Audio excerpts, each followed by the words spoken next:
guys, mayroon tayong tanggap na ulit na naman ng remote. So siyempre nakabalot, tatanggalin natin yung balot guys, itong balot na to. Kung medyo matigas yung balot kasi ano to, rubber. So tanggalin mo na, and then ito guys, tanggalin natin susi. Ayan. Tapos take note guys, ang pagtanggal nito ganito lang guys. Yan lang sa gitna. Ayan lang. Okay. So continuous natin. So ang paglagay ng battery guys, slide lang. Ayan lang. Tapos sabay tulak lang siya. Ayan. Pagkatapos niyan, ayan, plug and play lang. Ganyan lang.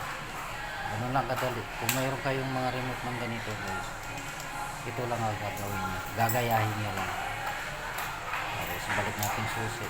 Tapos balik natin yung kanyang kanyang case.